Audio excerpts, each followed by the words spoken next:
మహిమ కలిగిన మా కన్న తండ్రి,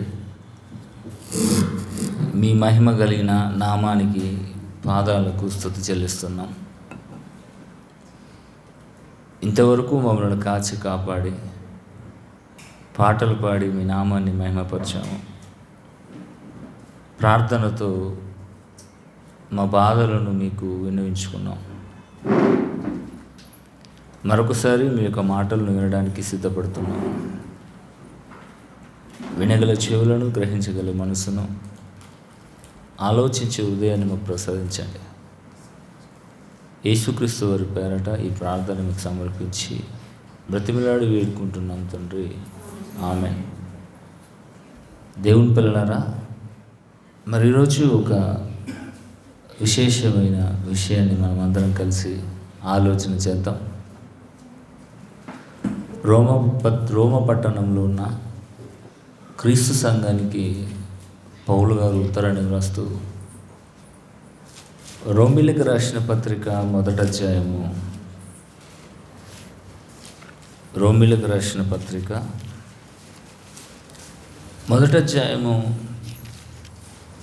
28వ వచనాన్ని జాగ్రత్తగా మనం చదవాలి.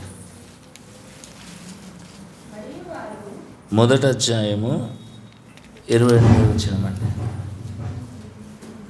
మరియు వారన ఎవరండి? ఆనాడు ఇశ్రాయేలీయులు, ఈనాడు క్రీస్తును ధరించామని క్రీస్తులో బాప్తిసము తీసుకున్న క్రైస్తవులు.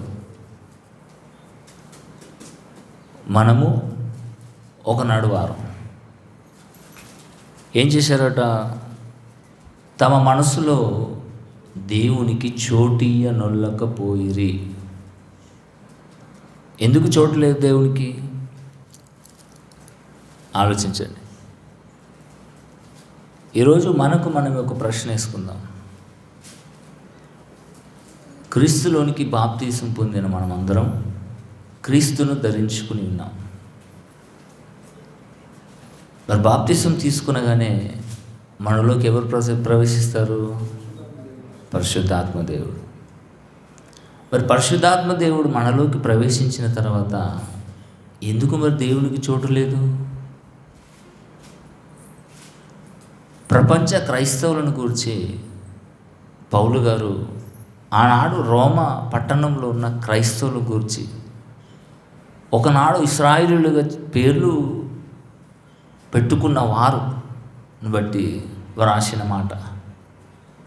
మరి చోటు లేకపోతే ఇంకెవరు ఉంటారండి చెప్పండి? ఈరోజండి వయసు పడ్డ పిల్లలకు పెళ్లి చేయడానికి తల్లిదండ్రులు ఆలోచిస్తారు, ప్రయత్నిస్తారు. ఆడపిల్ల అనగానే ఒక గుద్దుబండగా తల్లిదండ్రులకు ఏమంటారండి, హృదయ భారం. అటువంటప్పుడు కణాలు ఎందుకండి? ప్లానింగ్ చేసుకోవాలి. ఏంటండి? ఫ్యామిలీ ప్లానింగ్ చేసుకోవాలి. మరి ఫ్యామిలీ ప్లానింగ్ తీసుకోరు. ఒకవేళ ఆడ మగ ఎవరైనా పుడితే ఎందుకండి మరి సీదరించుకుంటారు? ఆడవారిని కనడానికి ఈరోజు భయపడుతున్నారండి, తెలుసా? మొట్టమొదటిగా భారతదేశంలోనండి ఆడపిల్ల పుట్టగానే చంపేస్తున్నారు. ఆడపిల్లని తెలియగానే అబార్షన్ చేయించుకొని కడుపులోనే చంపేస్తున్నారు. ఈరోజు ప్రపంచంలో, ముఖ్యంగా భారతదేశంలో ఆడపిల్లలకు అసలు సేఫ్టీ లేదండి, తెలుసండి? రక్షణ లేదు. ఎవరిని నమ్మరాకుండా ఉందండి. ఇప్పుడు ఒక్క న్యూస్ చూశానండి. ఏపీలో 6 నెలల పాప తొట్లులో పడుకోబెట్టి తెల్లట కిరాణా షాపులోకి వెళ్ళిందంట. ఒకడు వచ్చాడు కీచకుడు, తాత వయసట. తాత అంటే ఎంత ఉంటాడండి? 50 దాటచ్చు, 60 దాటచ్చు. వాడు వచ్చి అత్యాచారం చేసేటట్టండి 6 నెలల పాప. భయంకరంగా కేకబెట్టగానే ఆ పాప వాళ్ళ అక్క వచ్చి తల్లిని చుట్టూన్న పక్కలను పిలువగానే వాడు పారిపోయారట. ఆడపిల్లకి ఇక్కడ రక్షణ ఉందండి. నిజంగానే ఆ న్యూస్ చదువుతున్నప్పుడు అండి మొత్తం ఎట్లయిందంటే పానమంతా ఇదైంది, మనసంతా హృదయభారం అయిపోయింది. ఆలోచించండి, ఇంత క్రూరులుగా, ఇంత కిరాతకులుగా ఎందుకు భూమి మీద బ్రతుకుతున్నారండి? భూమికి బరువు. అలాంటి వారు భూమికి బరువు అండి. ఎందుకు అలా అలా కామాంధులుగా, దుష్టులుగా మారిపోతున్నారంటే చిన్ననాటి నుండి వారికి దేవుని జ్ఞానము అందలేదు. చిన్నప్పటి నుంచి దేవుని జ్ఞానం వారికి అందలేదు. కనుకనే వారు పెద్ద అయిన తర్వాత అలా మారిపోతున్నారు. అంతే కదండి. ఏముందండి ఇక్కడ? రోమీయులకు రాసిన 1వ అధ్యాయము 28వ వచనం, దేవుని పిల్లలుగా దేవుని హృదయం అనే దేవుని ఆలయంలో దేవునికి చోటియ్యనొల్లకపోయిరి. చోటియ్యనొల్లకపోయిరు అనగానే నిజంగా దేవుడు బాధపడతాడండి. దేవుడు బాధపడతాడు. ఆ రోజు ఇశ్రాయేలీయులను తన పిల్లలుగా అబ్రహాము, ఇస్సాకు, యాకోబులు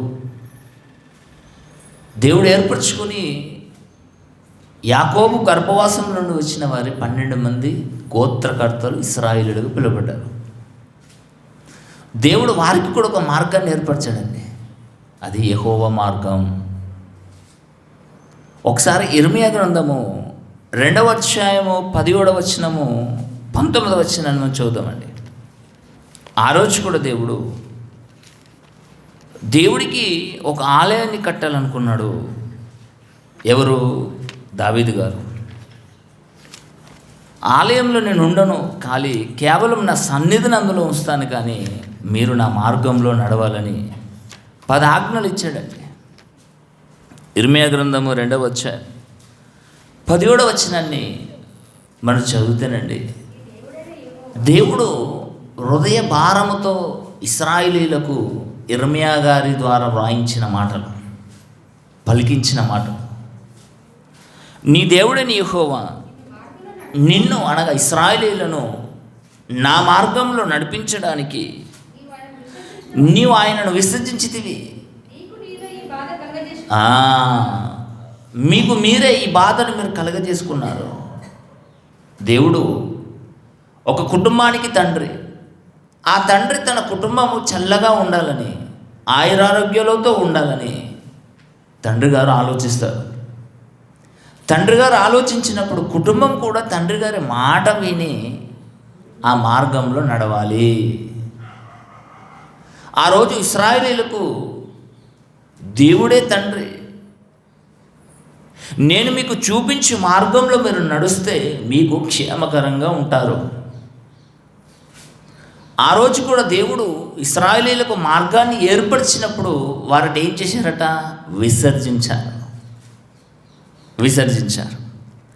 ఇక 19 చూడండి, నీ దేవుడని యెహోవాను విసర్జించుటయు నీకు నా ఎడల భయభక్తులు లేకుండుటే కదా. ఆలోచించండి, తండ్రి గారు చెప్పిన మాటలు పిల్లలు వినలేరంటే తండ్రి పట్ల భయము లేదు, భక్తి లేదు, గౌరవము కూడా ఉన్నదండి. మరి ఆ రోజు యెహోవా నామము, యెహోవా మార్గము ఇశ్రాయేలులకు చూపించినప్పుడు ఆ మార్గంలో ఎందుకు వారు నడవక అష్షూరియన్స్ కానివ్వండి, ఫిలిస్తీన్స్ కానివ్వండి, బబులోను దేశాన్ని కానివ్వండి ఎందుకు కొనిపోబడ్డారు? వారు శ్రమల పాలయ్యారండి. అంతే కదండి. ఇంకా చూడండి కిందికి, బాధకును శ్రమకును కారణమగునని నీవు తెలుసుకొని గ్రహించినట్లు నీ చెడుతనము నిన్ను శిక్షించును. నీవు చేసిన ద్రోహము నిన్ను గద్దించినని ప్రభువును సైన్యములకు అధిపతి యెహోవా సెలవిచ్చుచున్నాడు. ఆనాడు యెహోవా మార్గం, ఈరోజు క్రీస్తు మార్గం. యేసుక్రీస్తు వారు అన్నారు కదండి యోహాను సువార్త 14వ వచనంలో, నేనే మార్గం, నేను చూపించే మార్గంలో మీరు నడవాలి. ఆ మార్గంలో ఎన్ని వస్తున్నాయండి? క్రీస్తును విశ్వసించిన తర్వాత బాప్తిసం పొందాలి. బాప్తిసం పొందిన తర్వాత పరిశుద్ధాత్మ దేవుడు మనలోకి వస్తాడు. సహవాసంలోను అపోస్తల బోధ యందును ఏం కలిగి ఉండాలి? నిత్యము తెగిపోకుండా ఉండాలి. మరి ఈరోజు క్రైస్తవులమైన మనం క్రీస్తు మార్గంలో నడుస్తున్నామా అన్నది మనం ప్రశ్నించుకోవాలి. ఎప్పుడు కూడా ఇశ్రాయేలు మీద పడి ఏడవడం కాదు. మన బ్రతుకులు ఎలా ఉన్నాయో ఒకసారి వాక్యం అనే అద్దం ముందు నిలబడి పరిశీలన చేస్తే మన బ్రతుకులు ఎలా ఉన్నాయో ఉండబోతున్నాయన్నది ఈ పాఠం ద్వారా మనం నేర్చుకుంటాం. ఇక మీ ఇష్టం మీరండి అని దేవుడు వదిలిపెట్టడం లేదండి. ఈరోజు తల్లిదండ్రులు పిల్లలు వారి మాట వినకపోతే ఏం చేస్తారండి? పిల్లలందరూ ఎక్కడిదక్కడ వెళ్ళిన తర్వాత కొందరు ఉద్యోగాలకు వెళ్తారు, కొందరు పనులకు వెళ్తారు, పిల్లలు స్కూల్కి వెళ్తారు. ఆ తర్వాత తల్లిదండ్రులు కూర్చొని ఒకరి ముఖం ఒకరు చూసుకుంటూ ఏడుస్తూ ఉంటారండి, బాధపడుతూ ఉంటారండి. ఎందుకు? మనం లేక పిల్లల్ని మనం కన్నాము, మనకు పుట్టారు.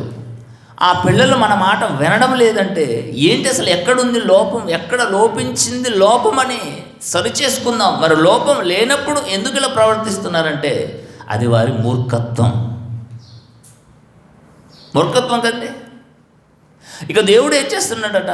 ఆనాడు ఇశ్రాయేలు గురించి, ఈరోజు క్రైస్తవుల గురించి. ఆయన వేసిన మార్గం ఆ రోజు యెహోవా మార్గం, ఈరోజు క్రీస్తు మార్గం. ఆ మార్గంలో నడవక, దేవునికి చోటియ్యక, మరి ఎవరికి చోటిస్తున్నారన్న సంగతి దేవుడికి తెలుసు, కానీ మనకు తెలియదండి. ఈరోజు మనం తెలుసుకునబోతున్నాం. అప్పుడు దేవుడు 66 పుస్తకాలు ఇచ్చినప్పటికీ కూడా నా పిల్లల మనసులో నాకు చోటు లేకపోతే దేవుడు ఏం చేస్తున్నాడు? చూడండి, ఇర్మీయా గ్రంథము 13వ అధ్యాయము, ఇర్మీయా గ్రంథము 13వ అధ్యాయము ఒకసారి జాగ్రత్తగా చూద్దాం.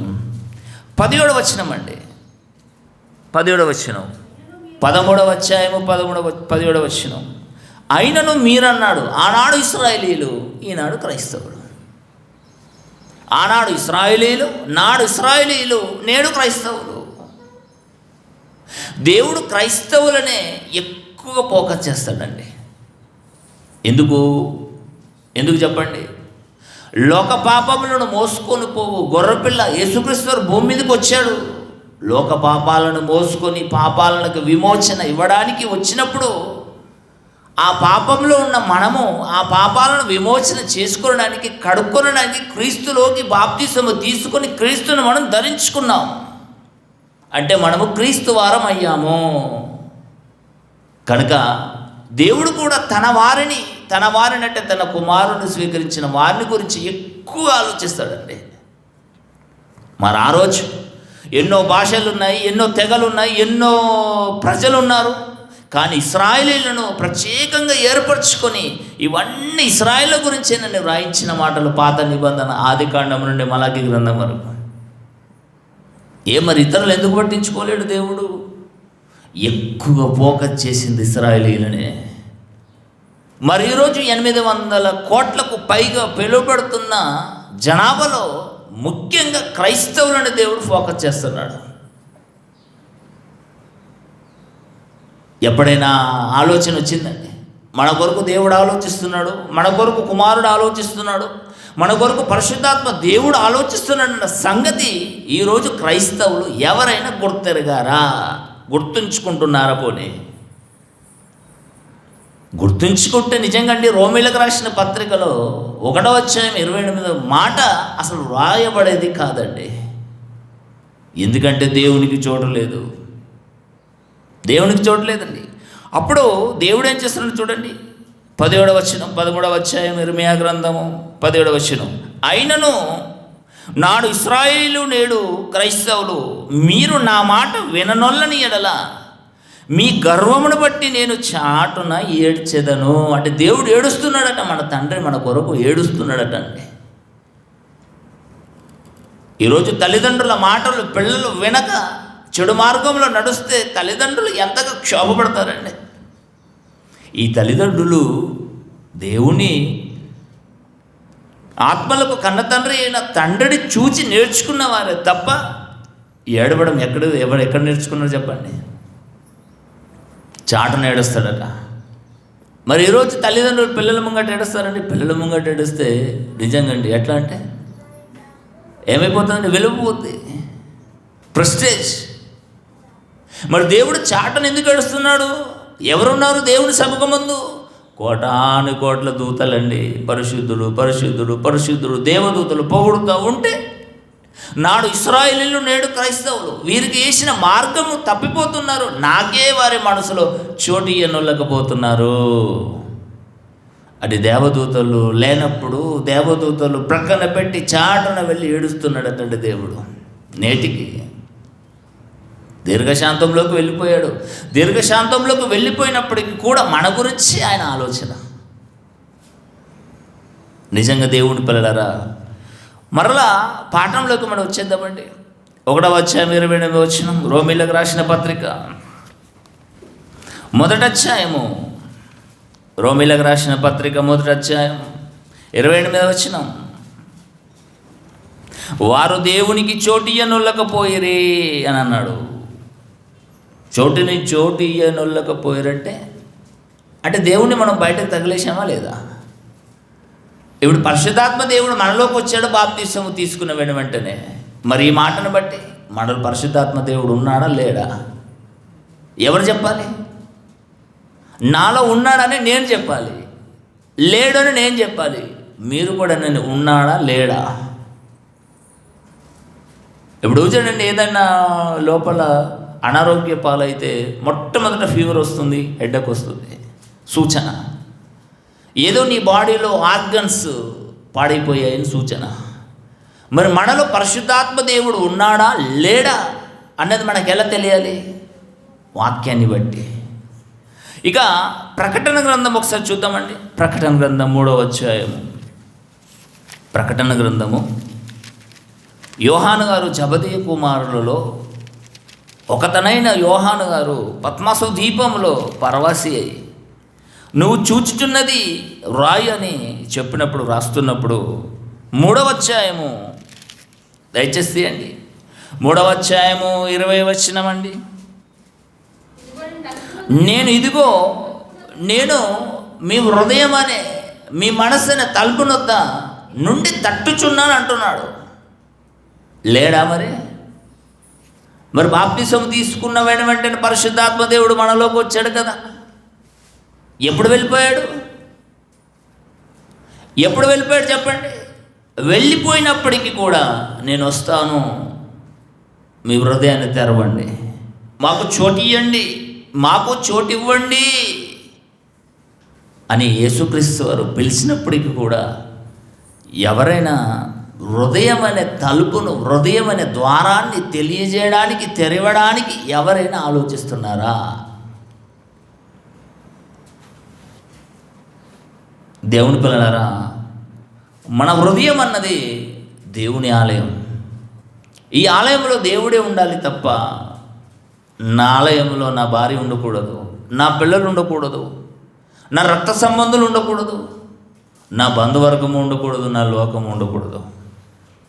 సేమ్ యాజ్ ఇట్ ఈస్ మీ హృదయంలో కూడా ఎవరైనా ఉన్నారనుకోండి, పరిశుద్ధాత్మ దేవుడికి చోటు ఉండదు.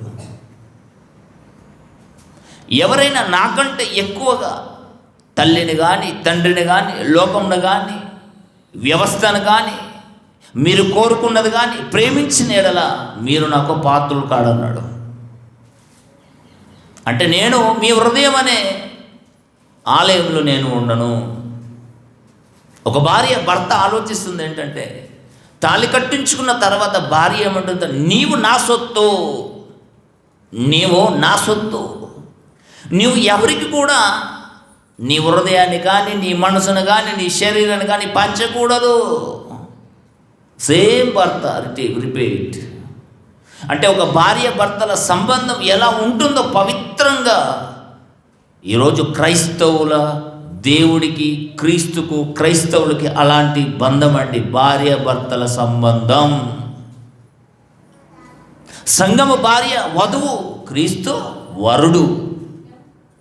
మరి సంఘంలో ఉంటున్న మనము, మన మనస్సు, మన హృదయము ఎంత పవిత్రంగా ఉండాలి? క్రీస్తుకే చోటు ఉందా, లేకపోతే ఇంకెవరినైనా తీసుకొని మనలో పెట్టేసుకున్నామా? ఈరోజు చూడండి గవర్నమెంట్స్ ఒకప్పుడు అండి ఇనాం భూముల కింద ఇచ్చారండి. ఎవరండి? ఇందిరాగాంధీ గారి హయాంలో ఇనాం భూముల కింద ఇచ్చారండి. ఇనాం భూములు మీరు దానిని సాగు చేసి మీ జీవనోపాధి పొందండి. అప్పుడు ఇచ్చిన భూములు పట్ట చేయలేరండి. అంతేనండి, లావంగి పట్ట ఉండదండి. అసైన్డ్ భూములని పట్ట చేయబడతాయి. అంటే ఇవి ప్రభుత్వం భూములు. ఎప్పుడైనా ప్రభుత్వాలు మీ నుండి లాక్కోవచ్చు అని జీవో చేశారు. ఎలా లాక్కుంటారంటే దానిని సాగు చేయకపోతే పడుతుంటే ఖచ్చితంగా భూములు లాక్కుంటారండి. అంతే కదండి. ఇక మనుషులు దేవుని పిల్లలు హృదయంలో పరిశుద్ధాత్మ దేవుడు ఉండాలి, యేసుక్రీస్తు ఉండాలి, దేవుడు ఉండాలి. ఒకవేళ ఇలా లేకపోతే ఎవరో వచ్చి ఇందులో దూరిపోతారు. అంతే కదండి. ఇక్కడ ఏముందండి? ప్రకటన గ్రంథము 3వ అధ్యాయము 20వ వచనంలో, ఇదిగో నేను తలుపు నొద్ద నిల్చుండి తట్టుచున్నాను, ఎవరైనను నా స్వరము విని తలుపు తీసిన యెడల నేను నా తినుదకు వస్తాను అని అన్నాడు. ఇటు తలుపు తీయడం లేదు, మరి ఇందులో ఎవరున్నారు? అక్కడనే అన్నాడు కదా, మీరు నాకు చోటు ఇవ్వడం లేదు. ఇక్కడనేమో తలుపు నొద్ద నిల్చున్నాడు. మరి లోపల ఎవరు చెప్పండి? లోపల ఎవరున్నారు? ఒకసారి అండి మత్తయి సువార్త 12వ అధ్యాయము 43వ వచనాన్ని మనం చదువుదామండి. మత్తయి సువార్త 12వ అధ్యాయము, లేవద్దు, 100 గుంజీలు తీస్తా. అరే నువ్వు కూడా లేచినావు కదరా, నువ్వు వాడు ఇద్దరు చర్చ అయిపోయిన తర్వాత 100 గుంజలు తీయండి. ఇక్కడ మత్తయి సువార్త 12వ అధ్యాయము, మత్తయి సువార్త 12వ అధ్యాయము 43, 44, 45 వచనాలు చూద్దామండి. 43, 44 తీశారండి. అందరు తీయండి, బైబిల్ కలిగిన వారు అందరు తీయండి. చర్చిలోకి వచ్చేటప్పుడు అండి బైబిల్ తీసుకోవడానికి నామోషి ఫీల్ అవుతున్నారట. వాడు క్రైస్తవులేనండి నిజంగా. బైబిలే లేకపోతే నువ్వెలా చూడగలుగుతావు, నువ్వెలా ప్రకటించగలుగుతావు చెప్పండి? నామోషట. చదవండి 43వ వచనం, మత్తయి సువార్త 12వ అధ్యాయం 43వ వచనం. అపవిత్రాత్మ ఒక మనుష్యుని వదిలిపోయిన తర్వాత, యేసుక్రీస్తు వారి కాలంలో జరిగిన ఇన్సిడెంట్ అండి ఇది. అపవిత్రాత్మ ఒక మనుష్యుని వదిలిపోయిన తర్వాత అది విశ్రాంతి వెతుకుచు నీరు లేని చోట్ల తిరుగుచుండును. నీరు లేని చోట తిరుగుతుందట, వదిలిపోయిందట. ఇక వీనిలో నాకు పనిలేదు, అంతే కదండి. సాతాను శోధిస్తుంది, దేవుడు పరిశోధిస్తాడు. యేసుక్రీస్తును 40 రాత్రులు 40 పగళ్ళు సాతాను శోధించడానికి యేసుక్రీస్తు దగ్గరకు వస్తే యేసుక్రీస్తు సాతానుని ఓడించాడని, ఓడించిన తర్వాత ఇక యేసుక్రీస్తు వారి దగ్గర నాకు పని లేదని విడిచి వెళ్ళిపోయింది. అవునంటారు కాదంటారా? విడిచి వెళ్ళిపోయింది. ఇక అపవిత్రాత్మ పట్టిన ఒక మనుష్యుని వదిలిపోయిందట. వదిలిపోయిన తర్వాత అది విశ్రాంతి వెతుకుచు నీరు లేని చోట్ల తిరుగుచుండును. విశ్రాంతి దొరకనందున నేను వదిలి వచ్చిన నా ఇంటికి తిరిగి, యేసుక్రీస్తును విడిచి వెళ్ళిపోగానే యేసుక్రీస్తు నాకు మొక్కమంది, ఈ లోక రాజ్యాలు అన్ని ఇస్తానంది, లేకపోతే రాళ్ళను రొట్టెలుగా తీసుకోమంది. ఏది ఎవడు ప్రశ్నించిన దానికి ప్రశ్నకు సమాధానం చెప్పి సాతానును తన పాదాల చెంత చితక దొక్కాడు. కాబట్టి ఈయన దగ్గర నా పప్పులు ఉడకవు అని వెళ్ళిపోయింది. ఈయన దగ్గర ఎక్కువ టైం ఉంటే లోకంలో చాలామంది నా వైపు ఉన్నవారిని నేను నా వైపు తక్కించుకోలేను, తెరిపించుకోలేను. కనుక ఈయన విడిచి వెళ్ళిపోవాలి, అమాయకులను పట్టేసుకోవాలి. ఇక వదిలిపోయిన తర్వాత ఏం చేస్తుందట? నీరు లేని చోట్లను తిరుగుచుండు, విశ్రాంతి దొరకనందున నేను వదిలి వచ్చిన నా ఇంటికి. ఎవరిల్లండి మనము? యెహోవా కట్టిన ఇల్లు దేవుడిల్లు అయితే ఇది దాని ఇంటిగా మలుచుకుందండి. ఇప్పుడు మనమందరము మన దేహం అనే దేవాలయము దేవుని ఇల్లు అయితే ఈ ఇంట్లో ఎవరున్నారు? ప్రశ్న, ఎవరున్నారు? ఏదైతే మీరు ఎక్కువగా దేనినైతే ప్రేమిస్తే అది ఏంటండి? మన పాఠంలో చూసుకున్న అది మీరు విగ్రహారాధన చేసిన వారే. ఇంకా చూడండి, నేను వదిలి వచ్చిన ఇంటికి తిరిగి వెళ్ళుదనుకొని వచ్చి ఆ ఇంటి ఎవరు లేరట. మరి అపవిత్రాత్మ వెళ్ళిపోయింది. నేను యేసుక్రీస్తు వారు నన్ను అపవిత్రాత్మను పంపించాడు. ఇదిగో వెళ్ళి యేసుక్రీస్తు మాటలు వింటూ, యోహాను గారు బాప్తిసం ఇచ్చారు కదండి, మీరు మారు మనసు పొందుటకు వచ్చి బాప్తిసం పొందండి అని అన్నాడు. నేను నీటి ద్వారా ఇస్తున్నాను, నా వెనుక వచ్చేవాడు ఆత్మలో అగ్నిలో మీకు బాప్తిసం ఇస్తాను అన్నాడు. మరి వెంటనే వారు బాప్తిసం తీసుకోవచ్చు కదండి. వీడు వెళ్ళలేడండి, తీసుకోలేడండి. తమ పాపములను తన మనస్సును మార్చుకోలేడండి. అమ్మాయ ప్రశాంతంగా ఉంది అనుకున్నాడు, కానీ అది వీడిని విడిచి వెళ్ళింది. కానీ తిరిగి మరల వీడిలోకి ప్రవేశించాలని ఒక్కడు కాదండి, ఎందరు వచ్చారట. ఆ ఇంట ఎవరో లేక అది ఊడ్చి అమర్చిండుట చూచి వెళ్ళి తనకంటే చెడ్డవైన మరి 7 దెయ్యములను పెట్టుకొని వచ్చును. అవి దానిలో ప్రవేశించి అక్కడైనా కాపురముండును. అందుచేత ఆ మనుషుని కడపడి స్థితి మొదటి స్థితి కంటే చెడ్డదగును. ఆ రోజు శాస్త్రులను పరిచయాల గురించి ఇవన్నీ ఉపమానాలు చెప్పాడని యేసుక్రీస్తు వారు. మొదట మీరు ఇశ్రాయేలీలే, మొదట మీరు అబ్రహాము, ఇస్సాకు, యాకోబు సంతానమే. కానీ ఈరోజు అబ్రహాము కంటే గొప్పవాడు యేసుక్రీస్తు వారు, దేవుని కుమారుడు వచ్చాడు. యేసుక్రీస్తుని మీరు స్వీకరించాలి. మీరు ఒప్పుకోలేరండి. యూదులు దేవుని కుమారుడని, యేసుక్రీస్తు అని దేవుని కుమారుడిగా ఒప్పుకోక ఏం చేశారంటే సిలువేశారు. అంటే వారి మనసులో దేవునికి చోటు ఇవ్వలేరండి. చోటు ఇవ్వకపోతే దేవుడు ఏం చేస్తాడట? భ్రష్ట మనసుకు అప్పగిస్తాడు. అంతే కదండి, భ్రష్ట మనసుకు అప్పగిస్తాడు. ఇప్పుడు చదవండి, రోమిలకు రాసిన మొదటి పత్రిక 28వ అధ్యాయం పూర్తిగా చదువుదాం. రోమిలకు రాసిన పత్రిక మొదటి అధ్యాయము 28వ వచనమండి. మరియు వారి మనసులు దేవునికి చోటియ్యనొల్లకపోయిరి గనుక చేయరాని కార్యములు చేయుటకు దేవుడు భ్రష్ట మనసుకు వారిని అప్పగిస్తాడు. ఎన్ని చోట్ల రాయించాడండి, మీ మనసులో నేనే ఉండాలి, మీ ఆలయం అనే దేవాలయంలో నేనే ఉండాలని అని దేవుడు చెప్తే, సాతానుకు ఎప్పుడైతే చోటు ఇస్తామో అదే కాకుండా 7 దయ్యాలను వెంటబెట్టుకొని వానింట్లో చేరిందటండి. బలవంతం చేస్తుంది. ఈరోజు సాతాను బలవంతం చేస్తుందండి. తెస్సలోనికీయులకు రాసిన 2వ పత్రిక ఒకసారి తీయండి, 2వ అధ్యాయము 4వ వచనం.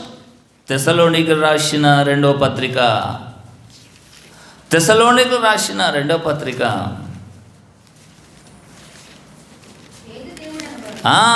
ఏది దేవుడు అనబడునో 2వ అధ్యాయము 3వ వచనమండి, 4వ వచనమండి. ఏది దేవుడు అనబడునో, ఏది పూజింపబడునో దాని అంతటిని ఎదురించుచు దానికంతటికి పైగా వాడు తన్ను తానే హెచ్చించుకొనుచు, తాను దేవుడని తన్ను కనపరుచుకొనుచు దేవుని ఆలయంలో కూర్చుండును. దేవుని ఆలయంలో కూర్చున్న తర్వాత మనం ఏమైపోతామట? మోసపోతామటండి. ప్రతి ఒక్కటి నిజమే అని నమ్మేస్తాం మనం. ప్రతి ఒక్కటి నిజమే అని నమ్మేస్తామండి. అంటే దేవుని పిల్లల, దేవునికి మన మనసులో చోటు ఇవ్వకపోతే సాతాను ఆక్రమించుకుంటుంది మనను, వాని వశంలోకి తీసుకొని వెళ్ళిపోతుందండి. ఇక తీసుకొని వెళ్ళిన తర్వాత ఏమేం చేస్తామట? చెయ్యరాని కార్యక్రమాలు మన నోటి ద్వారా, మన మనసు ద్వారా, మన కన్నుల ద్వారా, అవయవముల ద్వారా మనం చేస్తాం. మనం అనుకుంటాం, ఏంటి ఇలా చేస్తాను ఏంటి అని. అంటే నువ్వు దేవుని వశంలో లేవు, నువ్వు సాతాను అండర్లో ఉన్నావు. కాబట్టి వాడు నీ వలన పని చేయించుకొని నిన్ను సర్వనాశనం చేసేస్తాడు. అంటే మొదటి స్థితి కంటే కడబడి స్థితి వాడిది మరీ ఘోరంగా ఉంటుందండి. బాప్తిసం తీసుకునే ముందు, క్రైస్తవ్యంలోకి రాకంటే ముందు ఒక రీతిగా ఉంటారండి. క్రైస్తవ్యంలోకి వచ్చిన తర్వాత, బాప్తిసము తీసుకున్న తర్వాత, పరిశుద్ధాత్మ దేవుడిని స్వీకరించిన తర్వాత, పరిశుద్ధాత్మ దేవుడు మనం వెళ్ళకూడదే ఇక మన స్థితి ఎలా ఉంటుందటండి? మొదటి స్థితి కంటే కడపటి స్థితి మరి ఘోరంగా ఉంటుంది. అంతే కదండి. కొరింథీయులకు రాసిన రెండవ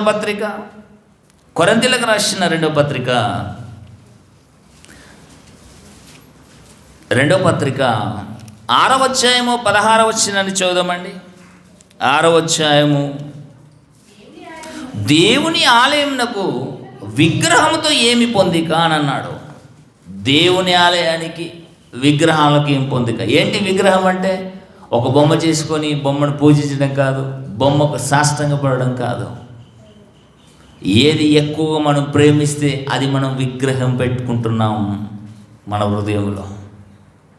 ఈరోజు ఎన్నెన్నో ప్రేమిస్తారు, ఎన్నంటే దగ్గరికి వెళ్తారు, కానీ దేవుడి దగ్గరికి వెళ్ళడం అంటే చాలా ఇబ్బందిగా ఉంటుందండి మనుషులకు. ఎందుకో మరి పోయే రోగం అనుకుంటాను నేను.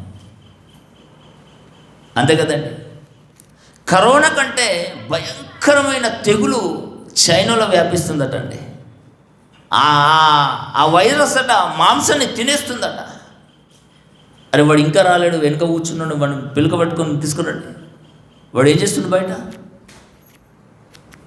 కరోనా కంటే భయంకరమైన డేంజర్ వైరస్ అట, శరీరాన్ని అంతా తినేస్తుందట. అంటే చూడండి, దేవుని ఆలయమునకు విగ్రహముతో ఏమి పొందిక? మనము జీవము గల దేవుని ఆలయమై ఉన్నాము, అందుకు దేవుడు ఇలాగూ సెలవిచ్చుచున్నాడు, నేను వారిలో నివసించి సంచరింతును, నేను వారి దేవుడనయ్యుందును, వారు నా ప్రజలయ్యుందురు. దేవుని ఆలయాన్ని చేసుకున్నాడు. హృదయం అనే దేవుని ఆలయం అండి, దేహమే దేవుని ఆలయం. మరి దేవుడు కట్టుకున్న దేవుని ఆలయములో దేవునికి ఎందుకు చోటు లేదు? మరి దేవునికి చోటు ఇవ్వకపోతే ఈ ఆలయంలో ఎవరున్నారు చెప్పండి? వాక్యం తప్పంటారా? ఒకవేళ దేవుడే ఉంటే దేవుడి కోసం బ్రతుకుతారా లేదా చెప్పండి? ప్రపంచ క్రైస్తవుల గురించి ఆలోచించండి. దేవుడికి చోటిస్తే దేవుడు ఉంటాడు, దేవుడికి చోటు ఇవ్వకపోతే ఎవరు ఉంటారటండి? భ్రష్టాత్మ ఉంటుంది. మీరందరూ ప్రపంచంలో 400 కోట్లకు పైగా క్రైస్తవులని పిలువబడుతున్నారు, కానీ అందరూ నామకర్త క్రైస్తవులే. నామకర్తంగానండి, ఒరిజినాలిటీ లేదు. ఒకవేళ ఒరిజినాలిటీ ఉంటే దేవునికి చోటిస్తారు, పరిశుద్ధాత్మ దేవుడు వారిలో ఉంటారు, యేసుక్రీస్తు వారిలో ఉంటారు, యేసుక్రీస్తు మార్గంలోనే బ్రతుకుతారు తప్ప ఇంకా ఇతర మార్గంలో బ్రతకరు. వాక్యానికి విరోధమైన పనులు ఎవరు కూడా చేయరండి. మరి వాక్యానికి విరోధమైన పనులు ఈరోజు మనం చేస్తున్నామంటే మనలో ఉన్నది దేవుడు కాదు, మనలో ఉన్నది పరిశుద్ధాత్మ దేవుడు కాదండి. చిన్న జ్వరం వస్తే దేనికి మానేస్తామండి? దేవుడికి దెబ్బ. చిన్న చినుకులు వస్తే దేవుడికి దెబ్బ. అంతే కదండి. అలా దెబ్బేసిన వాళ్ళలో పరిశుద్ధాత్మ దేవుడు ఉన్నారంటారా? చిన్నగా ఆలోచించండి. నీవు ఎవరి స్వాధీనంలో ఉన్నావు? అన్ని అనుకూలం ఉంటేనే దేవుడి దగ్గరికి వస్తాం. అనుకూలత లేదనుకోండి, దేవుని దగ్గరికి రామండి. మరి అనుకూలం లేకపోతే చుట్టాలింటికి వెళ్ళమండి, వెళ్ళమండి. బర్త్డే పార్టీకి రాష్ట్రాన్ని దాటి రాష్ట్రాలకు వెళ్ళారట. ఎంత ప్రేమ! బర్త్డే పార్టీకి రాష్ట్రాన్ని దాటి వేరొక రాష్ట్రానికి ప్రయాణం చేసి వెళ్ళారట. ఎంత ప్రేమ అండి! ఆలోచించండి దేవుని పిల్లలు. ఆ ప్రయాణాలు చేసి అనారోగ్య పాలయ్యారు. మీలో ఎక్కడున్నాడు దేవుడు? ఆలోచించండి. మీలో పరిశుద్ధాత్మ దేవుడు ఉంటే ఒక చిన్న పార్టీకి రాష్ట్రాలు దాటి రాష్ట్రాలు మీరు వెళ్తారా? అంటే మీ రక్త సంబంధులకు, మీ బంధువర్గానికి ఇచ్చిన ప్రయారిటీ దేవుడికి ఇస్తున్నారండి. మీలో ఎక్కడ ఉన్నారండి దేవుడు? పరిశుద్ధాత్మ దేవుడు ఎక్కడ ఉన్నాడని మీలో చెప్పండి. మీరు ఎవరి స్వాధీనంలో ఉన్నారు? భ్రష్టాత్మ స్వాధీనంలో ఉన్నారు. ఆలోచించండి. కొరింథీయులకు రాసిన మొదటి పత్రిక 6వ అధ్యాయం 19వ వచనం చూడండి. కొరింథీయులకు రాసిన మొదటి పత్రిక, మీ దేహము దేవుని వలన మనకు అనుగ్రహించబడింది. మీలో ఉన్న పరిశుద్ధాత్మకు నిలయం. మీరెరగరా? మీరు అసలు మన సొత్తు కాదండి. విలువపెట్టి యేసుక్రీస్తు వారి రక్తం, విలువైన రక్తం కార్చి, విలువైన రక్తాన్ని పెట్టి కొనబడిన వారం మనం. గనుక మీ దేహములతో దేవునిని మహిమపరచండి. మరి ఎవరిని మహిమపరుస్తున్నాం? లోకాన్ని, మన పనులను, రక్త సంబంధులను, బంధువర్గాలను మహిమపరుస్తున్నామండి. అటువంటి వారికి దేవుడున్న లోకం ఎలా ఇస్తాడు చెప్పండి దేవుని పిల్లరా? అసలు క్రైస్తవ్యంలోకి ఎందుకు వచ్చాం మనం చెప్పండి? ఎవరైనా చెప్పగలుగుతారండి? క్రైస్తవ్యంలోకి లోకాన్ని విడిచి మూర్ఖులు అంటున్నాం మనము. వారికంటే మూర్ఖులం మనం ఈరోజు క్రైస్తవులు, తెలుసండి. వారు వారాలు వచ్చింది అనుకోండి, నిక్కటంగా ఉంటారండి, నిశ్చితంగా ఉంటారండి వారు. కానీ క్రైస్తవులేనండి 50-50గా అయిపోయారు. ఎందుకు? దేవుడి ఆలయములో దేవుడు లేడు. పరిశుద్ధాత్మకు నిలయమైన దేవుని దేవాలయంలో పరిశుద్ధాత్మను దుఃఖపరిచి వెళ్ళగొట్టిన తర్వాత ఒక అపవిత్రాత్మ కాదండి, 7 దయ్యాలను తీసుకుని వచ్చిందట. ఖాళీగా ఉంటే అయిపోయింది అనుకోండి, ఏదో ఒకటి వచ్చేస్తుంది. అందుకే ఒంటరితనాన్ని అలవాటు చేసుకోకండి. ఒంటరితనం అలవాటు అయ్యిందా మీరు మందిలో ఉండరు. ఒంటరితనంగా ఉంటేనండి ఏవో దిక్కుమాలిన పనికి మాలిన ఆలోచనలు వస్తాయి. అందుకే నేను ఎప్పుడు కూడా చెప్తాను ఏంటంటే, బైబిల్ చదువుకోండి, బైబిల్ చదువుకోండి, బైబిల్ చదువుకోండి. మీరు బైబిల్ చదువుతూ ఉంటే మీలో ఉన్న ఏదైనా లోపాలు నిజంగా పసిగట్టగలుగుతారు. మేము వింటున్నామండి చెవులు పెట్టుకొని, అది విన్నది మేము స్టేటస్లో పెట్టి ప్రజలకు ప్రకటిస్తున్నామంటే ఏం కాదండి, ఫూల్స్ అయిపోతారు మీరు. మీ వల్ల ఏది కాదు. బైబిల్లో చదవండి. జీవితంలో ఎన్నిసార్లు కంప్లీట్ చేస్తారో బైబిల్ చెప్పండి. జయశాలి గారు అంటే ఇప్పటికీ 100 దాటిపోయిందట, 100 కంటే 100 దాటిపోయిందట. బైబిల్ చదవడమే చదవడమే చదవడమే చదవడమే. మనమేం చేస్తున్నాం? వినడమే వినడమే వినడమే, స్టేటస్లో పెట్టుకున్నాం. ఏం సాధిస్తారండి? విన్నది నీరు కారిపోతుంది. శుక్రవారం రోజు మీటింగ్స్ పెట్టుకున్నాం కదండి. ఏం మాట్లాడాడు రాంబాబు గారు? ఏమైనా ఎవరైనా చెప్పగలుగుతారండి? మస్తుగా నిద్రపోతున్నారండి. నేను చూస్తున్నాను, ఇంటికి వెళ్ళి లేపుదాం అనుకున్నాను కానీ మళ్ళీ అనవసరంగా అవమానంగా ఫీల్ అయ్యి చర్చకు మానేస్తారని లేపలేనండి. నిజంగా చెప్తాను నేను. ఇప్పుడు కూడా నిద్రపోతున్నారు. కొందరు స్పెడ్స్ పెట్టుకొని లోపల కళ్ళు మూసుకొని నిద్రపోతున్నారు. కొందరు స్పెడ్స్ లేక ఇట్లా ఇట్లా పెట్టుకొని పెడుతున్నారండి. ఎక్కడున్నారండి మీలో పరిశుద్ధాత్మ దేవుడు? ఆలోచించండి అన్న. గిదే కదండి, కనబడతలేదండి. ఇంకా అన్నమంతా ఉడికిందంటే చెయ్యి లోపల పెట్టి కాల్చుకోవడం కంటే ఒక్క మెతుకు పడితే అయిపోతుంది. కానీ దేవుడి మందిరానికి వచ్చి ఒక గంట సేపు కళ్ళు నిటారుగా చూడలేకపోతున్న మనము ఇంకెందుకండి? ఎవరుంటున్నారు ఇందులో చెప్పండి? అంటే ఈ దేహాన్ని మనము కంట్రోల్ చేయలేకపోతున్నాం. ఒకవేళ పరిశుద్ధాత్మ దేవుడు మనలో ఉంటే మనం కంట్రోల్ చేస్తాం. మనం కంట్రోల్ చేయడం లేదంటే మనలో ఉన్నది పరిశుద్ధాత్మ దేవుడు కాదర్రా. అంతే కదండి. ఏమంటున్నాడండి? 1 కొరింథీయులకు రాసిన పత్రిక 6వ అధ్యాయము 19వ వచనమా? మీ దేహము దేవుని వలన కలిగినది, లోకంలో ఉన్న వారి వలన కలగలేదు, నీ తల్లిదండ్రుల వలన కలగలేదు, ఎవరినైతే ప్రేమిస్తున్నామో, ఎవరి కోసమో కిలోమీటర్లు ప్రయాణం చేస్తున్నామో వారి వలన కలగలేదు నీ దేహం. నీ తండ్రి అయిన దేవుడు, ఆత్మలో ఒక కన్న తండ్రి అయిన దేవుని వలన కలిగింది. మీలోనున్న పరిశుద్ధాత్మ దేవుడు, బాప్తిసము తీసుకున్న వెంటనే పరిశుద్ధాత్మ దేవుడు మనలోకి వస్తున్నాడు. ఆయనకు నిలయంగా ఉండాలని దేవుడు కోరుకుంటే, ఈరోజు పరిశుద్ధాత్మను దుఃఖపెట్టి పరిశుద్ధాత్మను మెడపెట్టి నూకేస్తున్నారండి. ఇక కాలిగుంటే ఎవరు వస్తారండి? కాలుగుంటే ఎవరు వస్తారండి? ఒకసారి సమూయేలు గ్రంథము 16వ అధ్యాయం ఒకసారి చూస్తారండి. సమూయేలు గ్రంథము, మొదటి సమూయేలు గ్రంథం 16వ అధ్యాయము తెరవండి, బైబిల్ తెరవండి. మనలో పరిశుద్ధాత్మ దేవుని మనము దుఃఖపరిస్తే పరిశుద్ధాత్మ దేవుడు వెళ్ళిపోతాడు. ఇక వెళ్ళిపోతే ఖాళీ ఉంటే ఎవరు వస్తారట? సమూయేలు మొదటి గ్రంథము 16వ అధ్యాయము 14 వచనాన్ని చదవండి, అండలు చేసుకుని పెట్టుకోండి. యెహోవా ఆత్మ సౌలును విడిచిపోయింది. దురాత్మ వచ్చేసింది, భ్రష్టాత్మ సౌలులోకి ప్రవేశించి వెరిపించిందట. మరి ఈరోజు మనని ఎవరైనా వెరిపిస్తుందా?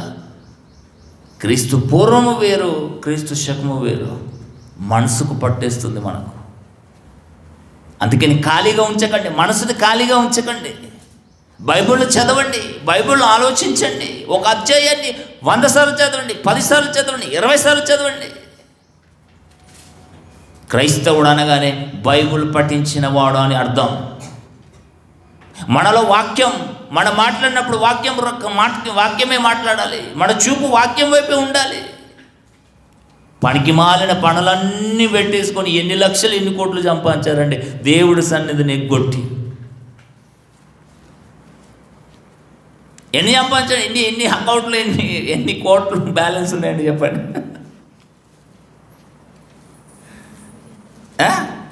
ఆదివారం కూడా పని పెట్టుకుంటారండి. ఆదివారం అన్నట్టు పని పెట్టుకోకండి. పని పెట్టుకున్నారు అనుకోండి, ఏదైనా పురుగు పూసి వచ్చి కాటేసింది అనుకో, చచ్చూరుకుంటారు అక్కడ. జాగ్రత్త. అప్పుడు మీరు ప్రార్థన చేసిన దేవుడు పట్టించుకోడు. ఇందాక నేను చెప్పాను కదా, ఇదేదైనా మీకు అవసరతలు దేవుని నుండి ఏదైనా పొందాలి అనుకుంటే సంఘం ఎదుట నిలబడి ప్రార్థన పెట్టండి, ప్రార్థన చేయండి, దేవునికి మనవులు చేయండి. ఆదివార దినమందు అపోస్తల బోధ యందు ఉండాలి, సహవాసంలో ఉండాలి, సంఘము కూడుకోవాలి, రొట్టె విరవాలి, ప్రార్థన చేయాలి. నియమ నిబంధన. ఈ నియమ నిబంధనని మనము ఏం చేస్తున్నామండి? ధిక్కరిస్తున్నాం, నిర్లక్ష్యం చేస్తున్నాం. ఇక మనలో ఎక్కడ పరిశుద్ధాత్మ దేవుడు? ఆలోచించండారు. ఏమంటుందట? దేవుని ఆత్మ సౌలును విడిచి వెళ్ళిపోయింది. వేరెవరు వచ్చారట? అంటే ఈ దేహము ఖాళీగా ఉండదు. సాతాను ఎప్పుడు కూడా ఎవరిని మృంగాలని చూస్తున్నారు కదండి. పేతురు గారు రాసిన పత్రికలో ఎన్నోసార్లు చదువుకున్నాయి కదండి. నిబ్బరమైన బుద్ధి గలవారా మీరు మెలకుగా ఉండండి, పడుకోకండి అంటున్నాడు. కానీ మనం వచ్చి పడుకుంటున్నాం. వాక్యం చెప్తున్నాం, ఇంటి దాకా వస్తుంది, మనం నిద్రపోయేసరికి గుర్రు కొట్టి నిద్రపోయేసరికి వాక్యం ఏం చెవులకు పోతుంది చెప్పండి. దున్నపోతులు లెక్క పడుకుంటారండి. మీకు నమస్కారం చెప్పాలండి నిజంగా. ఇవన్నీ ఏంటండి యూట్యూబ్లో అప్లోడ్ అయిపోతున్నాయి. ఎవరన్నా విన్నారు అనుకోండి, పలానా క్రీస్తు సంఘం అట, పలానా కాలేజ్ అట, అందులో ఉన్నారు అందరూ నిద్రపోతులటంటే తిట్టి పోసుకుంటారు మిమ్మల్ని. దేవుని పిల్లలారా, దేవుని ఆత్మ సౌలును వీడిపోయింది. ఎవరు వచ్చారట? వెంటనే దురాత్మ వచ్చేసి ఇది విరపించడం మొదలుపెట్టారు. ఎప్పుడైతే మనలో నుండి పరిశుద్ధాత్మ మనం గెంటేస్తామో ఇల్లు కాలుండదు, వెంటనే భ్రష్టాత్మ మనలోకి వచ్చేస్తుంది. ఇదండి సీక్రెట్. సంఘంలో నుండి వెళ్ళిపోయిన వారిలో ఇప్పుడు ఏముందండి? పరిశుద్ధాత్మ దేవుడు అనుకుంటున్నారా? నో. సత్యానికే నిలయం లేదు. నువ్వు సత్యానికే నువ్వు లోబడడం లేదు.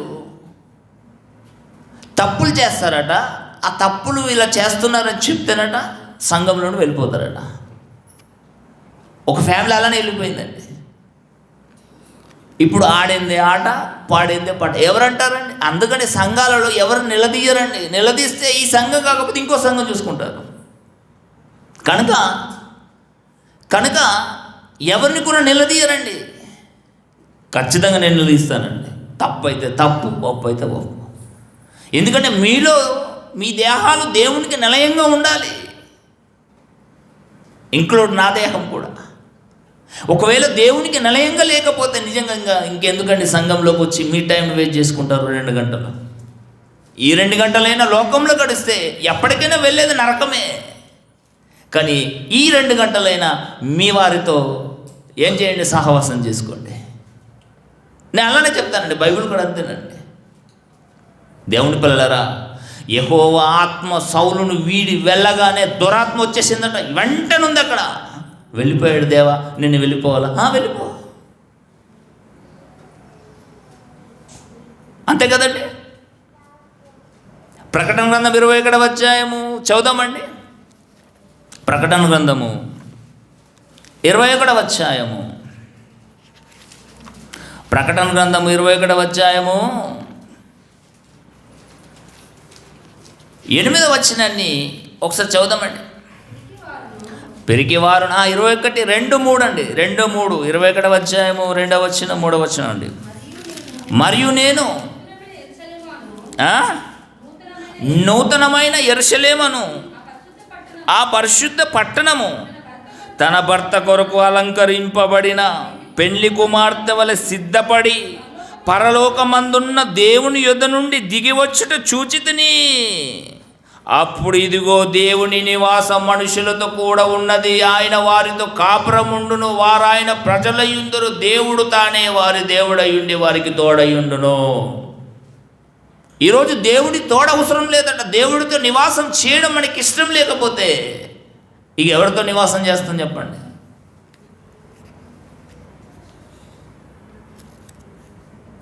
ఆలోచించండి. దేవుని నివాసం మనుషులతో ఉంటుంది, ఉండాలి అని దేవుడు కోరుకుంటే, అయ్యా నీకు నమస్కారం, కానీ నీతో నివాసం ఉంటే మాకు వల్లపడటం లేదు. కానీ మా కార్యక్రమాలను వడ్డొస్తున్నావు, మా ఏతలకు అడ్డొస్తున్నావు, మా పొలాలు దున్నడానికి అడ్డొస్తున్నావు, అంతేగాని మా వ్యాపారాలకు అడ్డొస్తున్నావు. ఇంకోటి ఏంటండి, ట్యాక్సీలు నడిపించుకుంటారు కదా, ట్యాక్సీలు మా మోటార్ ఫీల్డ్కి అడ్డొస్తున్నావు. కాబట్టి మీతో మాకు జంట కుదరదు, కాబట్టి మీరు వెళ్ళిపోండి దేవా అని ప్రార్థించి మరి వెళ్ళగొడుతున్నారండి పరిశుద్ధాత్మ దేవుని యేసుక్రీస్తు వారిని. ఇటువంటి వారు క్రైస్తవులేనండి. ఆలోచించేయండి.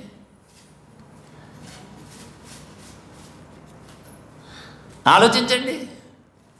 కొరింథీయులకు రాసిన మొదటి పత్రిక 3వ అధ్యాయం 16వ వచనం చదవండి. కొరింథీయులకు రాసిన మొదటి పత్రిక 3వ అధ్యాయము 16. మీరు దేవుని ఆలయమై ఉన్నారని, దేవుని ఆత్మ మీలో నివసించుచున్నదని మీరు ఎరగరా? ఎవడైనను దేవుడి ఆలయాన్ని పాడు చేస్తే దేవుడు వాడిని పాడు చేస్తానంటున్నాను. అనుకుంటున్నారా ఇది నా ఇష్టం అండి, నేను వెళ్ళగొడతాను, నేను రప్పించుకుంటానంటే కుదరదు. మొన్న ఆనంద్ గారు కొత్త గృహాన్ని నిర్మించుకున్నారండి. ఆ గృహంలో వారే ఉండాలి, వారి పిల్లలే ఉండాలి, వాళ్ళు తాలూకానే ఉండాలి తప్ప వేరే వాళ్ళు వస్తే మెడబట్టి నూకేస్తాడు, గంటేస్తాడు. మరి దేవుడు కట్టుకున్న గృహంలో దేవుడే ఉండాలి. ఒకవేళ ఆ దేహాన్ని మీరు పాడు చేయాలని చూస్తే ఏం చేస్తాడట దేవుడు? మా కర్మకాలు ఇది జరిగిందండి, మా కర్మకాలు అది జరిగిందండి, దేవుడు మాతో లేడు. దేవుడు వెళ్ళగొట్టిన తర్వాత దేవుడు మళ్ళీ నువ్వు ఎందుకు ఆరాధిస్తున్నావు? మొదటి స్థితి కంటే కడపటి స్థితి మరి ఘోరంగా ఉండబోతుంది. దేవుని పిల్లలారా ఆలోచించండి. దేవుడు మెలకొల్పు మాటలు ఇవి, చివరి గడియ మేల్కొల్పు మాటలు ఇవి. ప్రకృతి అంతా బాగాలేదు. ఎవరి మీద పడిపోవాలని ప్రకృతి చూస్తుంది, ఎవరిని మృంగాలని సాతాను ఎదురు చూస్తుంది. ఎందుకంటే ప్రకృతి నాశనం దగ్గరకు అయిన కొద్దీ వీడి నాశనం అంత దగ్గరకు వస్తుంది. అంటే యేసుక్రీస్తు వారి 2వ రాకడ ఆసన్నమవుతుందంటే వీడు కూడా నిత్య నాశనంలోకి వెళ్ళిపోవాలి. కాబట్టి వీడితో పాటు ప్రతి ఒక్కరిని తీసుకొని వెళ్ళాలన్న వీడి టార్గెట్. వాడి చేతులు మనం ఏం చేస్తున్నామంటే పావుల వాడబడుతున్నామండి. వెర్రి వెంగళప్ప లెక్క అయిపోతున్నాం మనం. నిజంగా ఒక మాట చెప్పాలంటే, ఇంత వాక్యం చదివి ఇంత బైబిల్ గ్రంథం మన చేతిలో ఉండి వాడికి లోబడిపోతున్నామంటే నిజంగా మనం ఎటువంటి మనస్తత్వం అండి చెప్పండి. చిన్నదానికి లోబడిపోతామండి. మరి యేసుక్రీస్తు వారికి లోకరాజ్యాలన్నీ చూపించిందట, తీసుకో. చిన్న చీర కోసమే, బతుకమ్మ చీర కోసమే ఈరోజు బారున నిలబడి తీసుకుంటున్నారండి. ఎండ అన్నారు, వాన అన్నారు, చలి అన్నారు. 100 రూపాయల చీర కోసం. నిజంగా క్రైస్తవులేనండి. నిజంగా వీళ్ళు క్రైస్తవులట భయంకరంగా మారిపోతున్నారట. వార్తలు వస్తున్నాయి. భయంకరంగా ఎందుకు మారిపోతున్నారు నేను ఆలోచించానండి. ఆలోచిస్తే నిజంగా ఇవే రెఫరెన్స్లో గుర్తుకొచ్చాయి. అంటే వారు దేవునికి చోటియ్యనొల్లకపోయారు కనుక దేవుడు ఏం చేస్తాడట. ఇప్పుడు చదవండి, రోమిలకు రాసిన పత్రిక 1వ అధ్యాయం 28, 29, 30, 32 వచ్చిన. రోమిలకు రాసిన 1వ పత్రిక 1వ అధ్యాయం 28 వచ్చినమండి. మరియు వారు దేవునికి చోటియ్యనొల్లకపోయారు కనుక చేయరాని కార్యక్రమాలు చేయుటకు దేవుడు వారిని భ్రష్ట మనసుకు అప్పగిస్తాడు. కనికరపడండి. దేవుని అందే మనమే కనికరపడినప్పుడు దేవుడు ఎందుకని కనికరపడాలి చెప్పండి. మనం అనుకుంటున్నాం దేవుడు కరుణామయుడు, దేవుడు ప్రేమ స్వరూపి, ప్రేమ అన్నీ చేసిన దేవుడు ఓర్చుకుంటాడు అనుకుంటున్నాం. ఓర్చుకునే పరిస్థితి లేదు. దీర్ఘశాంతుడు అని చెప్పుకుంటున్నాం. అంటే దీర్ఘశాంతుడు ఎందుకున్నాడో తెలుసా? ఒక్కడునో నశించిపోవడం దేవుడికి ఇష్టం లేదు. ఆల్రెడీ మనం రక్షణలోకి వచ్చిన తర్వాత కూడా తింగర వేషాలు మనం వేసామనుకోండి, భ్రష్ట మనసుకు అప్పగించేస్తాడు. వారికంటే భయంకరమైన స్థితిలోకి మనం వెళ్ళిపోతాం. ఇక్కడ దీర్ఘశాంతం లేదు. దీర్ఘశాంతం ఎవరికి తెలుసండి? లోకంలో ఉన్న వారి నిమిత్తం దేవుడు దీర్ఘశాంతం వహిస్తున్నాడు. ఎందుకంటే ఒక్కడు నశించిపోవడం ఇష్టం లేదు. వారందరి దగ్గరికి నా కుమారుని మాటలు వెళ్ళాలి, సాక్షార్థంగా సువార్త ప్రకటించమన్నాడు. అంతే కదండి. సాక్షార్థంగా వాడి దగ్గరికి నా కుమారుడి మాటలు వచ్చాయా లేవా అంతే చూస్తాడు. అంతే. వచ్చినప్పటికీ కూడా వాడు మారక, బాప్తిసం తీసుకోక, పరిశుద్ధాత్మ దేవుణ్ణి వాడిలోకి స్వీకరించకపోతే అప్పుడు వానికి ఉంటుందండి కఠినమైన శిక్ష. అంతే కదండి. ఈరోజు అండి ఏమనంటే ఒక తమ్ముడు నాకు అంటున్నాడు, వాట్సాప్ పెట్టుకుంటే మేము కూడా స్వార్థ చేస్తారు. వాట్సాప్లో ఎంతమంది కాంటాక్ట్స్ ఉంటారండి మహా అయితే. అది నీ నెంబర్ను ఫీడ్ చేసుకున్న వాడికి నీ స్టేటస్ కనబడుతుంది రోజు వారికి, ఇంకా వేరే వాళ్ళకి వద్దా? అందుకనే గడప దాటండి,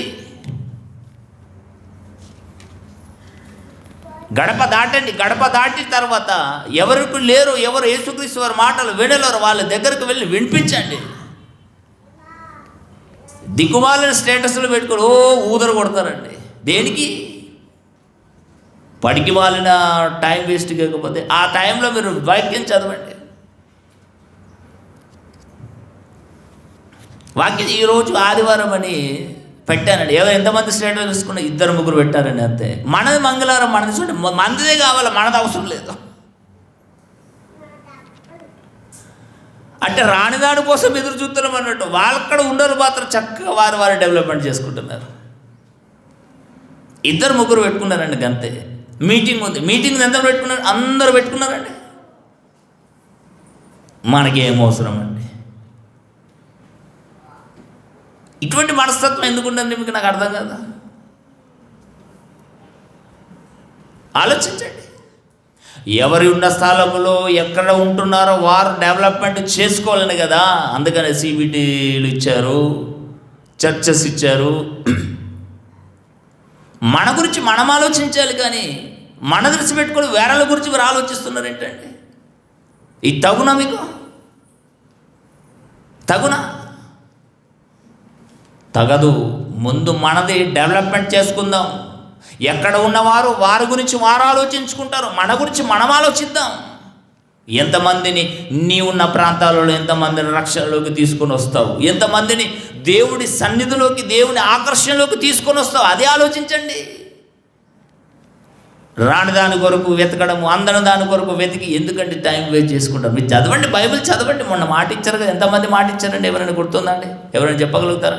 2023 మధ్యరాత్రి 1, 2, 3 ఇంకా చాలామంది చేతులు పెట్టారు. 4, 5, 6 వీళ్ళందరూ బైబిల్ పూర్తి చేయాలని దేవుడికి మాట ఇచ్చారు సంఘం ద్వారా. మరి అది ఎంతవరకు వస్తుందో కార్యక్రమం, ప్రాజెక్ట్ అయితే నాకైతే తెలియదు, కానీ మాటను నిలబెట్టుకోవాలి. వాక్యం చదవండి రా, మీరు గొప్పవారు అవుతారు. వాక్యాన్ని చదవండి, గొప్పవారు అవుతారు మీరు. కనుక దేవుని పిల్లలారా, ఇప్పుడు చదవండి. ఇక రోమిలకు రాసిన పత్రిక 3:28 నుండి. మరియు వారు తమ మనసులో దేవునికి చోటు ఇయ్యనొల్లకపోయిరు గనక చేయరని కార్యములు చేటుకు దేవుడు భ్రష్ట మనసుకు వారిని అప్పగించెను. అట్టివారట సమస్తమైన దుర్నీతి చేత, దుష్టత్వం చేతను, లోభము చేతను, ఈర్ష్య చేతను నిండుకొని మత్సరము, నరహత్య, కలహము, కపటము, వైరముతో వాటితో నిండిన వారి కొండ్రగాండ్లను, అపవాదకులను, దేవద్వేషులను, హింసకులను, అహంకారులను, బింకములాడువారును, చెడ్డవాటిని కల్పించువారును, తర్వాత తల్లిదండ్రుల కవిధేయులకు, అవివేకములను, మాట తప్పువారును, అనురాగరహితులను, నిర్దలునైరి. ఇలాంటి కార్యక్రమాలు చేస్తారు. ఎవరు? దేవునికి చోటియ్యనొల్లకపోయిన వారి హృదయములోకి, దేవాలయములోకి ఎవరు వస్తారు? భ్రష్టాత్మ వస్తుంది. భ్రష్టాత్మ వచ్చిందనుకోండి, ఇక ఇవన్నీ ఏర్పడతాయి మనలో నుండి. శరీరంలో ఏదైనా పార్ట్ చెడిపోయిందంటే మొట్టమొదట ఏమొస్తుంది?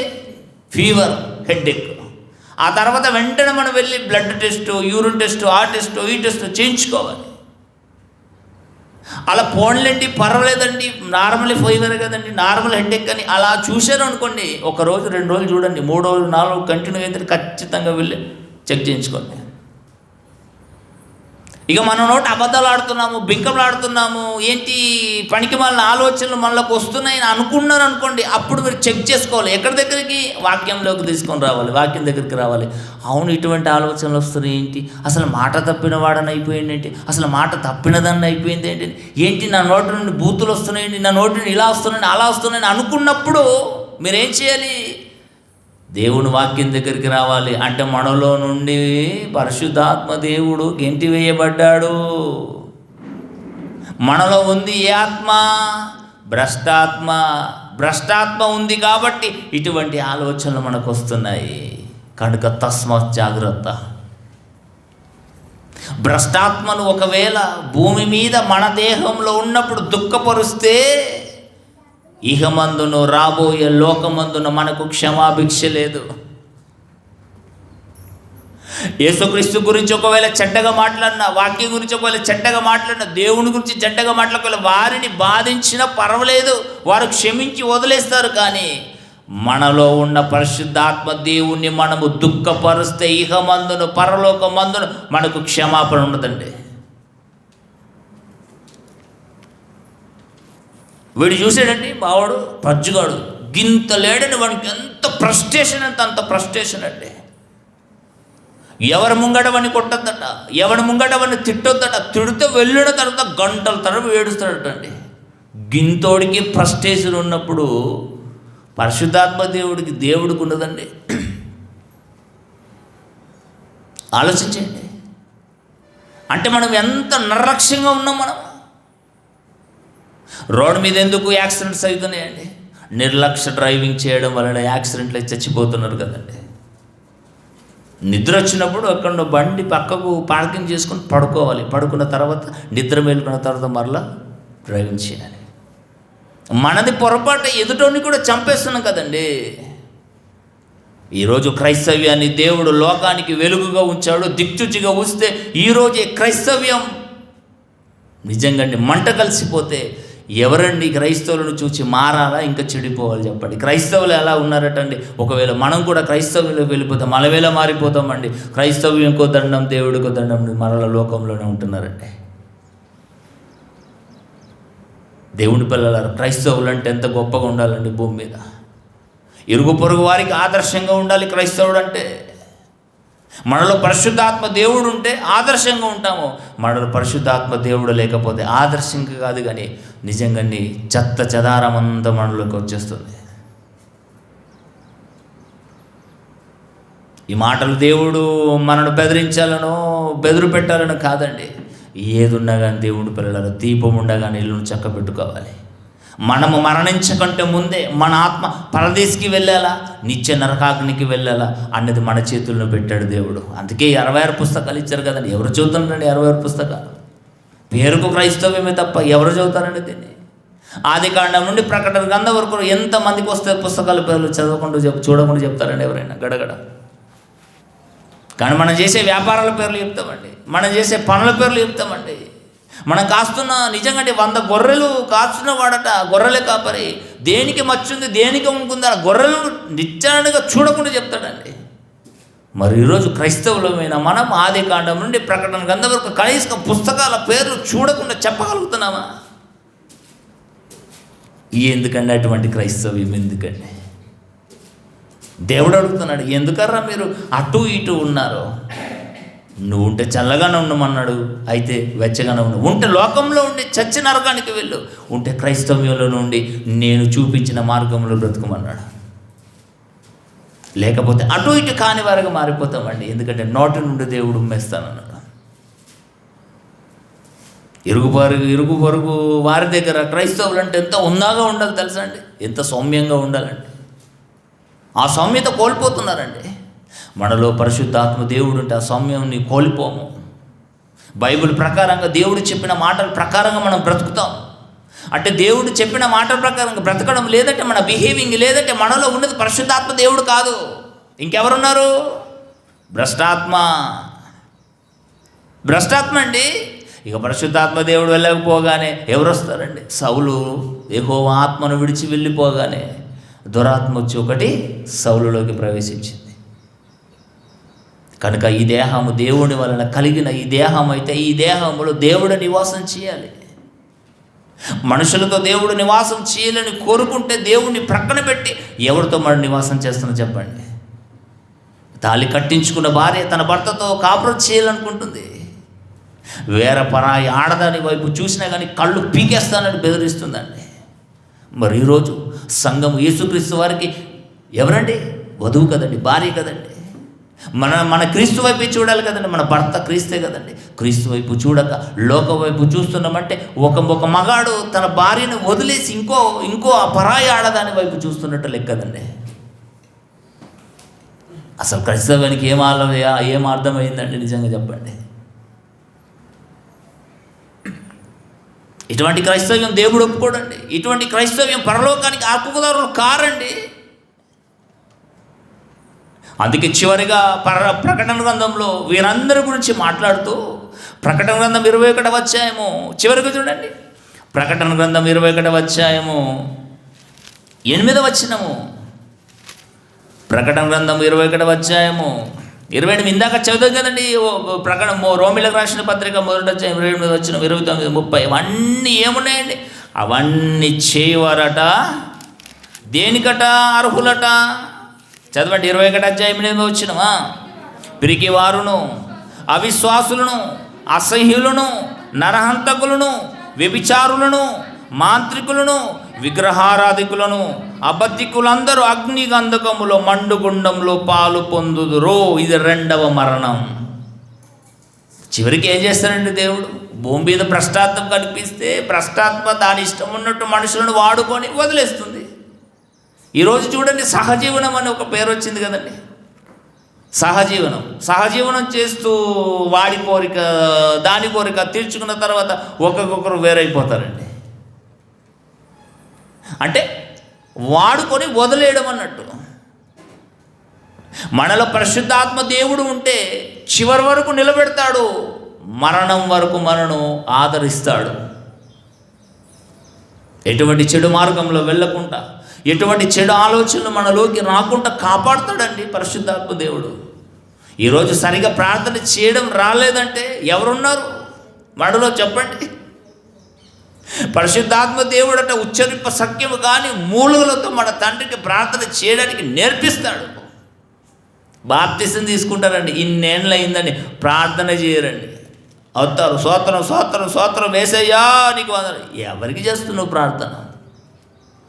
అంటే ప్రార్థన చేసే నేరమే నీకు లేదంటే నీలో పరిశుద్ధాత్మ దేవుడు ఉన్నాడని నువ్వు ఎలా భావిస్తావు చెప్పండి? క్రైస్తవ్యం అంటే ఆషామాషి కాదు, టైంపాస్ కాదు.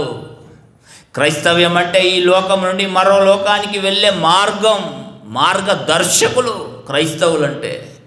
మనమే వెళ్ళడం కాదండి. గాంధీ గారు చనిపోయి భారతదేశానికి స్వేచ్ఛ వాయువుడు పీల్చుకున్నటకు ఒక మంచి అవకాశాన్ని ప్రసాదించాడు. ఈరోజు మనం లోకానికి వేరే మూర్ఖులైన తరం వారికి వేరే క్రైస్తవ్యులకి వచ్చామంటే మనతో పాటు ఎంతమందిని ఈ స్వేచ్ఛ వాయువుని పీల్చుకునేలా చేయాలి. మనమే దుర్మార్గులుగా, మనమే అబద్ధికులుగా, మనమే లోపులుగా, మనమే నరాంతకులుగా, మనమే మాట తప్పిన వారమైతే మనం చూసి ఎవరండి క్రైస్తవ్యంలోకి వస్తారు చెప్పండి? అలా రాక మనను చూచి లోకంలో ఉండి చచ్చి నరకానికి వెళ్ళిపోతే వాడి ఆత్మకు మన ఆత్మకు మనమే ఉత్తరవాదం అవుతాం. మర్చిపోకండి. క్రైస్తవ్యం అంటే అంత నిట్టుగా ఉండాలి. దేవుని పిల్లలారా, ఎవరున్నారు మన మనసులో చెప్పండి? వారి మనసులో దేవునికి చోటియ్యనొల్లకపోయిరి కనుక చేయరాని కార్యక్రమాలు చేయుటకు వారిని భ్రష్ట మనసుకు అప్పగిస్తున్నాడు దేవుడు. తీసుకుపోరా, ఒరే రారా. ఎందుకంటే తిరుగు చూస్తున్నాడు కానీ మన నీడలోనే వాడు అడిగేస్తూ ఉంటున్నాడు తెలుసండి. మనం నడుస్తాం కదండి, నీడని చూసి కొందరు భయపడతారు. నీడ కాదండి, అసలు నీడలో ఉన్నాడు ఎవడు? సాతాను. గర్జించు సింహం వల్ల ఎవరిని మృంగాలని చూస్తున్నాడు. ఇక ఈ దేహం ఖాళీగా ఉందనుకోండి, వారు ఆక్రమించుకుంటాడు వాడు. ఇక దేవుడు అంటాడు, వారు ఎనికెందుకు నిలుస్తున్నావు? రారా, పక్కకు రారా, ఇక వీడిని వేసుకోపోరా. ఎందుకంటే వీడికి చోటు నాది, ఆయన ఉండడానికి వీడు చోటిస్తలేడు నాకు. మరి వీడెందుకు ప్రశాంతంగా ఉండాలి? ఇసుకపో, వీని ద్వారా నీ పనులు జరిగించుకపో. నిజంగా నీ చేయరని కార్యక్రమాలు, చేయరని ఆలోచనలు, చేయరని దరిద్రమైన పనులు మనం చేస్తాం, ఇతరులకు అభ్యంతరకరంగా ఉంటాం. కనుక దేవుని పిల్లలు అటువంటి ఉండకూడదు. ప్రశాంతమైన వాతావరణంలో బతికి మన దినాలు దేవుని చిత్తాన్ని నెరవేర్చి మన వలన దేవుని సంతోషపెట్టి ఒక కాలం వస్తుంది, మరణకాలం. దేవా, నా ఆత్మను నీ చేతికి అప్పగిస్తున్నాను ప్రార్థన చేసి ఆత్మను దేవునికి అప్పగించి మంచి మరణం పొందాలి. మరణం అంతం కాదు, మరణం ఒక మరో జీవితానికి ప్రారంభం. అటువంటి ప్రారంభ దశను పొందుకోవాలి అంటే, అంత మంచి మరణాన్ని పొందుకోవాలి అంటే తుది మట్టుకు దేవుని ఆత్మ, పరిశుద్ధాత్మ దేవుడు మనలో ఉండాలి. మనని విడిచి వెళ్ళిపోకూడదండి. ఆదరణ అన్నాడు తెలుసండి. ఆదరణకర్త నేను వెళ్ళిపోయిన తర్వాత ఆదరణకర్త మీ దగ్గరకు వస్తారు, మిమ్మల్ని ఆదరిస్తాడు. ఈరోజు మనసును పడతలేదండి, పిచ్చి పిచ్చి అయిపోతుంది, అదండి ఇదని చెప్తా అంటే మీలో ఉన్న ఆదరణ వెళ్ళగొట్టేశాం. ఒకవేళ ఆదరణ కావాలా, పరిశుద్ధాత్మ దేవుని మీరు స్వీకరించండి. బాప్తిసం తీసుకోండి. ఎందుకు ఏండ్లు వచ్చినా కానీ పిల్లలకు బాప్తిసం వినిపించడం లేదు చెప్పండి? మీలో పరిశుద్ధాత్మ దేవుడు ఉన్నారంటారా? ఇది పట్టుకోండి అంతే. ఈడొస్తే పెళ్లి చేయాలనుకుంటారు, మరి ఈడొచ్చింది మరి బాప్తిసం సరే తీసుకోమని ఎందుకు మీ పిల్లలకు చెప్పడం లేదు? అటు మాట ఇచ్చి మాట తప్పుతామని ఎందుకు మా పిల్లలు? అట్లా అయితే అట్లని మీ పిల్లలు క్షమిస్తారు, మిమ్మల్ని క్షమిస్తారు అనుకుంటున్నాడు దేవుడు. ఇంతకంటే డబుల్ రెట్టింపు శిక్షలోకి వెళ్ళిపోతారు. గర్భఫలం అంటే ఎవరట? దేవుడిచ్చి బహుమానం. ఆ బహుమానాలను మీరు లోకాలకు అర్పితమైతే వారి ఆత్మకు, మీ ఆత్మకు మీరే ఉత్తరవాదులు. ఏమనుకుంటారు తల్లిదండ్రులారా? వారి ఇష్టమండి, మాకేం తెలుద్దని మీరు అనుకుంటున్నారా? నో, కుదరదు. మొక్కగా వంగందే మ్రాణైతే వంగుతుందా? మొక్కగానే విడిచిపెట్టారు ఫ్రీడమ్ అని. ఇక మ్రాణైన తర్వాత మిమ్మల్ని వంచుతారు. అప్పుడు మీకు వాళ్ళకు ఉంటుంది పెళ్ళి, రెండో పెళ్ళి. ఆ పెళ్ళి ఎక్కడ జరుగుతుంది తెలుసండి? ఇందాక చదువు, అగ్నిగుండంలో నరకాగ్ని, అదే రెండవ మరణం. అది తప్పించుకోవాలి అనుకుంటే దేవునికి చోటు ఇవ్వండి. ప్రార్థన చేసుకుందాం. ప్రేమ కలిగిన మా కన్న తండ్రి, ప్రేమ కలిగిన మీ పాదాలకు వందనం చెల్లిస్తాం. మంచి మాటలు మాకు నేర్పించారు. నేర్చుకున్న మేము మీ మాటల ప్రకారంగా బ్రతుకుటకు కృప చూపమని నడిపిస్తున్నాం. యేసుక్రీస్తు వారి పేరటి ప్రార్థన మీకు సమర్పించి వేడుకుంటున్నాం తండ్రి. ఆమేన్.